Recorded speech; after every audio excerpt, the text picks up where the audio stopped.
Hello friends, welcome to Defence Matrix. तो एक important test conduct किया गया है अग्नि प्राइम मिसाइल का, जिसके अंतर्गत इस मिसाइल को रेल बेस्ड लॉन्चर से पहली बार लॉन्च करके टेस्ट किया गया है।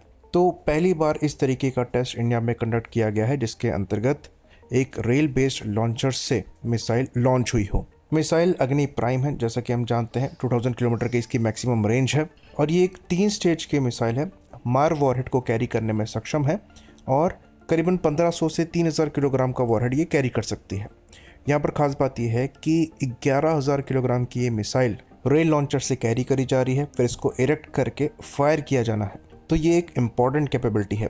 फ़ायदा यहाँ पर ये होता है रेल लॉन्चर को यूज़ करने का कि आप इनको क्विकली मूव कर सकते हैं, साथ में इनकी पोजीशन का पता नहीं रहता है तो इनको लोकेट कर पाना काफ़ी ज़्यादा मुश्किल हो जाता है, क्योंकि इतना बड़ा रेल नेटवर्क है। अब इतने बड़े रेल नेटवर्क में कौन सी बोगी है जिस पे आप मिसाइल कैरी कर रहे हैं, इसको ज़ीरो आउट करना बहुत ज़्यादा मुश्किल हो जाता है। तो कोई भी अगर अटैक की सिचुएशन आती है तो एनिमी हमेशा आपके स्ट्रेटेजिक एसेट्स को टारगेट करने की कोशिश करता है और इसलिए ज़रूरी हो जाता है कि आपके जो ऑफेंसिव वेपन्स हैं वो छुपे रहें। इसी पर्पस के लिए submarine launch ballistic missiles crucial होती हैं। बाकी इंडिया का बहुत बड़ा रेल नेटवर्क है और इसके बीच में मिसाइल्स को छुपाना काफ़ी ज़्यादा आसान हो जाएगा। तो ऐसे रेल लॉन्च बैलिस्टिक मिसाइल्स को पहली बार सोवियत यूनियन ने इस्तेमाल किया था अपने RT-23 मोलोडेट्स में। बेसिकली इसमें एक इंटरकॉन्टिनेंटल बैलिस्टिक मिसाइल लॉन्च होती है और उसको 1987 से सोवियत यूनियन द्वारा इस्तेमाल किया जा रहा था। वहाँ पर इंटरेस्टिंग चीज़ ये थी कि मिसाइल का जो वज़न है वो 1 लाख किलो के ऊपर का था। यहाँ पर आपकी जो मिसाइल है अग्नि प्राइम, ये मात्र 11000 किलोग्राम की है। पर दोनों में डिफरेंस भी है। अग्नि प्राइम आपकी इंटरमीडिएट रेंज मिसाइल है, करीबन 2000 किलोमीटर रेंज वाली। वहीं पर जो RT-23 है ये इंटरकॉन्टिनेंटल बैलिस्टिक मिसाइल थी, 10 से 11000 किलोमीटर की रेंज वाली। इवन हम ये भी बता दें कि अग्नि प्राइम अभी शुरुआत है, अच्छे खासे चांसेस हैं कि अग्नि 5 के लिए भी ये चीज़ करी जाए, जो कि 50 से 55,000 किलोग्राम की मिसाइल है। बाकी सिमिलर सिस्टम चाइना द्वारा भी टेस्ट किया गया था 2016 में और नॉर्थ कोरिया द्वारा भी इस पर काम किया जा रहा है।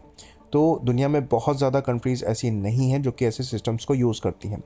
इवन अमेरिका द्वारा भी प्लान किया गया था ऐसे सिस्टम्स को बनाने का। इनके द्वारा piece keeper rail garrison rail car launch ICBM को डेवलप किया जा रहा था, लेकिन इन्होंने प्रोजेक्ट बीच में छोड़ दिया। तो अगर हम बात करें कि ऐसे सक्सेसफुल सिस्टम्स किन कंट्रीज़ के पास हैं, तो रशिया और चाइना को छोड़कर अब इंडिया ने इसकी टेस्टिंग करी है। नॉर्थ कोरिया ने अभी प्लान किया है पर बनाया नहीं है। बाकी रेल कार को यूज़ करने का एक और फ़ायदा यहाँ पर यह है कि आप अपनी मिसाइल्स को छुपा कर भी रख सकते हैं टनल्स में। और इंडिया के केस में ये सेंस भी बनाता है क्योंकि हमारा जो टेरेन है वो ऐसे सिस्टम्स को सपोर्ट करता है। मल्टीपल टनल्स हैं, पहाड़ियाँ हैं और एक वास्ट रेल नेटवर्क है।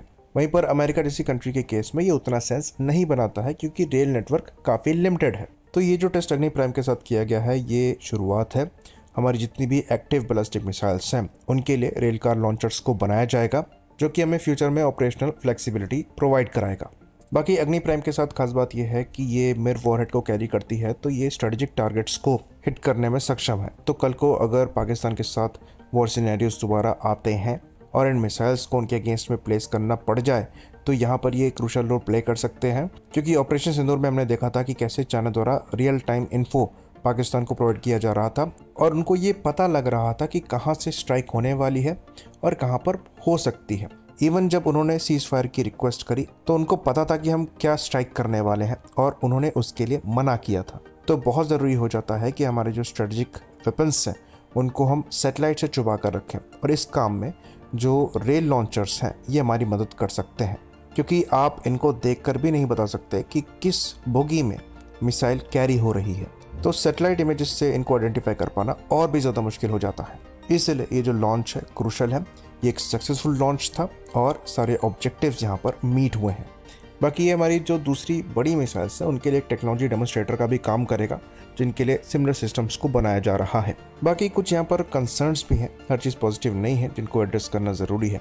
बाकी कुछ कंसर्न्स यहाँ पर रेज किए जाते हैं, जैसे कि मोस्टली हमारे जो रेल ट्रैक्स हैं उनका इलेक्ट्रिफिकेशन हो रहा है और वायरिंग जो है ये सारे रेल नेटवर्क्स के ऊपर हो चुकी है। तो उस केस में आप मिसाइल कैसे लॉन्च करेंगे? तो ये कोई बहुत बड़ा कंसर्न नहीं है, वायरिंग ही है। अगर आपको मिसाइल लॉन्च करनी हो तो आप वायर्स को रिमूव कर सकते हैं। ये कोई बहुत बड़ा टास्क नहीं है और ये बहुत ज़्यादा समय नहीं लेने वाला है। आपको हर समय वायर को रिमूव करने की ज़रूरत नहीं है, जब मिसाइल लॉन्च होनी हो तभी करना है। आई होप ये कंसर्न जो है एड्रेस हुआ हो। इसी बात पर इस वीडियो को हम ख़त्म करेंगे। लाइक करिए, सब्सक्राइब करिए। जय हिंद।